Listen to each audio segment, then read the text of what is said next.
Le cours EC1 s'intéresse à l'étude de la vitesse des réactions en électrochimie, c'est-à-dire la vitesse des réactions d'oxydoréduction. Et avant de démarrer ce cours, il est important de vous faire des rappels sur les couples redox et sur le calcul du potentiel associé à un couple redox via la formule de Nernst.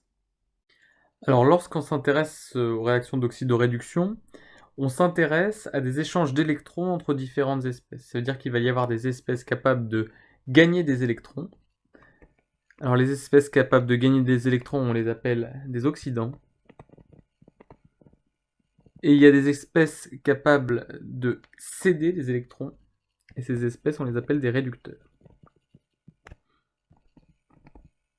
Alors j'ai mis un électron, mais en fait, à chaque fois, c'est ou plusieurs.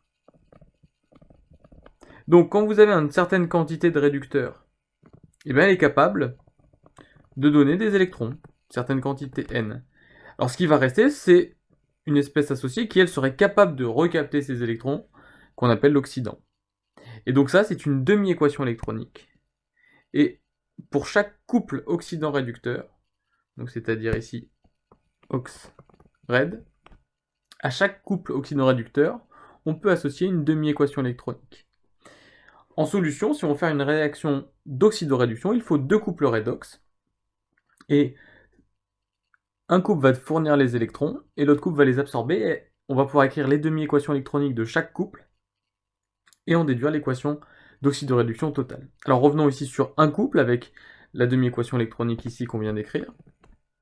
Si on considère une solution où il reste les deux partenaires du couple, un peu d'oxydant, un peu de réducteur, et qui existent en équilibre, eh bien on peut alors calculer le potentiel électrique de la solution par la formule de Nernst. Alors la formule de Nernst dit que le potentiel électrique de la solution est égal au potentiel standard entre l'oxydant et le réducteur, plus, dans la formule approchée à température ambiante, c'est 0,06 sur n fois le logarithme du produit des activités de toutes les espèces qui sont du côté oxydant dans la demi-équation électronique sur le produit de l'activité de toutes les espèces, donc puissance leur coefficient stoichiométrique, qu'il y a du côté réducteur. Et on insiste, ça sera important pour la suite, que cette formule définit le potentiel électrique à l'équilibre entre l'oxydant et le réducteur, et on y reviendra très rapidement sur cette notion.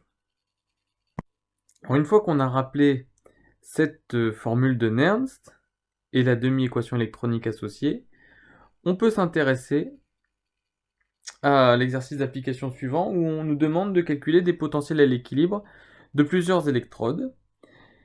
Alors notamment celle de l'électrode standard à hydrogène ESH. Alors, ici, il y a une réaction finalement entre... Enfin, il y a un couple à l'équilibre qui est le couple H plus H2, donc avec du H2 qui bulle dans une solution, et du H+, représenté ici par H3O+, H+, et H3O+, c'est la même chose en solution. Et donc on a du H3O+, du H+, en équilibre avec du H2. On peut donc appliquer la formule de Nernst, et donc la méthode, quand on doit calculer le potentiel, c'est toujours 1. Écrire la demi-équation électronique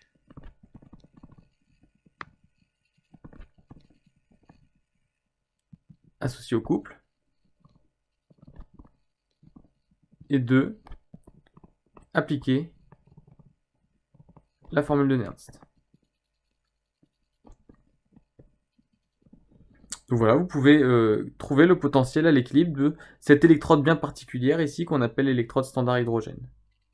Deuxièmement, vous devrez calculer le potentiel de ces trois solutions qu'on appelle aussi des demi-piles. Donc une demi-pile entre Cu2 plus Cu, une entre O2 et H2O et une entre Cr3O plus Cr2O7 de moins. Donc écrivez à chaque fois la demi-équation électronique qui intervient et ensuite appliquez la formule de Nernst. Attention, quand vous appliquez la formule de Nernst, vous avez des activités à considérer et donc il faut bien étudier à quel état est l'espèce dont on considère. Et donc s'il est chargé, c'est forcément un ion.